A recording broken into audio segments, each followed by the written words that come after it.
तुम्ही पाहू शकता महाराष्ट्र शासन कृषी विभागाअंतर्गत एक प्रसिद्ध पत्रक काढण्यात आलेलं आहे. प्रधानमंत्री किसान सन्मान निधी योजना म्हणजेच त्याला आपण PM किसान योजना असे म्हणतो. पहिला पॉइंट पहा, स्वयं नोंदणीकृत लाभार्थी अर्जाची कार्यपद्धती आता बदललेली आहे. काय काय कार्यपद्धती आहे, कोणकोणते कागदपत्रे लागणार आहेत, जर तुम्ही नवीन नोंदणी करत असाल, स्वतः नोंदणी करत असाल तर तुम्ही इथे पाहू शकता काय काय कागदपत्रे आहेत, त्यामध्ये काय बदल करण्यात आलेले आहेत ते समजून घ्या. इथे पहा, प्रधानमंत्री किसान सन्मान निधी योजनेअंतर्गत म्हणजेच PM किसान योजनेअंतर्गत नवीन स्वयं नोंदणी करणाऱ्या लाभार्थ्यांना सूचित करण्यात येते की सदर योजनेच्या पोर्टलवरती ऑनलाईन नोंदणी करताना खालीलप्रमाणे कागदपत्रे अपलोड करणे अनिवार्य आहे. आणि जे काही कागदपत्रे आहेत ते तुम्हाला सर्व कागदपत्रे 200 KB फाईल मर्यादित अपलोड करावीत असं सांगण्यात आलेलं आहे. आता इथे पहा काय काय आहेत, तर 4 पॉईंट इथे मध्ये दिलेले आहेत. पहिला आहे, मागील 3 महिन्यातील डिजिटल किंवा तलाठी सहीचा सातबारा उतारा लागणार आहे. फॉर्म भरताना जे काही पहिलं कागदपत्र लागणार आहे ते म्हणजे डिजिटल सातबारा, आणि डिजिटल सातबारा नसेल तर तलाठी सहीचा सातबारा लागेल, पण मागील 3 महिन्याच्या आतमधला असावा असं सांगितलं आहे. दुसरं कागदपत्र पहा, जमीन नोंदणीचा फेरफार म्हणजेच लाभार्थ्याला फेरफार द्यावा लागणार आहे. लाभार्थ्यांच्या नावे जमीन धारणा 1/2/2019 पूर्वीची असणे आवश्यक आहे. अपवाद वारसा हक्काने झालेली जमीन हस्तांतरण, अपवाद असेल वारसा हक्काने, म्हणजेच 1/2/2019 पूर्वीच जमीन नावावर असणं गरजेचं आहे, तरच इथे लाभ मिळणार आहे. वारसा हक्काने जर मिळालेली असेल तर त्यांच्यासाठी दुसरे कागदपत्र सुद्धा लागू शकतं. तर लक्षात ठेवा, 1/2/2019 पूर्वी जर जमीन असेल तरच तुम्ही लाभ घेऊ शकता. काही जणांनी 1/2/2019 नंतर जर जमीन घेतली असेल तर ते लाभ घेऊ शकत नाहीत.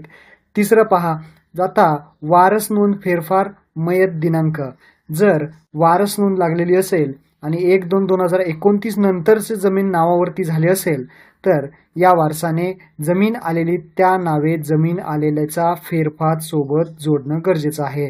जर वारस नोंद लागलेली असते आणि 1/2/2019 नंतर जर लागलेली असेल तर अशांनी लक्षात ठेवायचं आहे, जे काही फेरफार आहे तो लागलेला इथे जोडावा लागणार आहे. त्यानंतर चौथा पॉइंट आहे, पती पत्नी व 18 वर्षाखालील अपत्य असेल तर त्याचं आधार कार्ड सर्व एका पानावरती स्कॅन करावीत असं सांगितलेलं आहे. आता ही सर्व कागदपत्रे लागणारच आहेत. त्यासोबतच तुमची पती असेल, पत्नी असेल किंवा 18 वर्षाखालील अपत्य असेल तर या सर्वांचे आधार कार्ड सुद्धा तुम्हाला एका पानावरती स्कॅन करावे लागणार. तर अशा प्रकारची ही 4 प्रकारची कागदपत्र तुम्हाला द्यावी लागणार आहेत आणि त्यानंतरच तुम्हाला लाभ जो आहे तो दिला जाईल असं सुद्धा सांगितलं आहे. तर पहा, वरील सर्व ऑनलाईन अपलोड केलेली कागदपत्रे पडताळणी अंती सदर लाभार्थींना मान्यता मिळेल. पडताळणी होईल आणि सर्व कागदपत्रे असतील वरील तरच लाभार्थ्यांना मान्यता देण्यात येणार आहे असं सुद्धा सांगण्यात आलेलं आहे.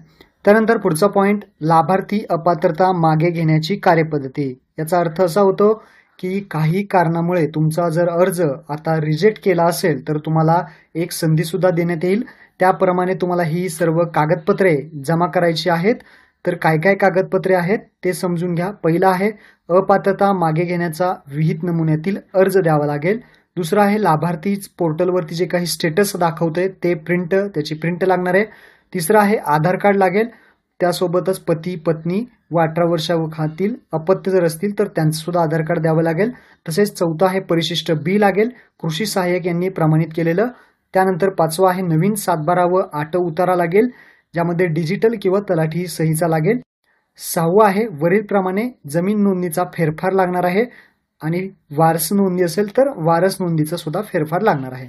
अशा प्रकारची वरील सर्व अपात्रता मागे घेण्याची कागदपत्रे 2 प्रतीत तालुका कृषी अधिकाऱ्यांकडे सादर करावेत असं सुद्धा सांगण्यात आलेलं आहे. जर तुमचा कोणी अर्ज रिजेक्ट केला असेल तर एवढं सगळे तुम्ही देऊन तुमची अपात्रता मागे घेऊ शकता आणि तुमचं योजनेसाठी लाभ पुन्हा घेऊ शकता. अधिक माहितीसाठी आपल्या गावच्या कृषी सहाय्यक यांच्याशी संपर्क साधावा असं सुद्धा यामध्ये सांगण्यात आलेलं आहे. महत्त्वपूर्ण व्हिडिओ होता. आपल्या शेतकरी मित्रांना शेअर करा. धन्यवाद. जय हिंद, जय महाराष्ट्र.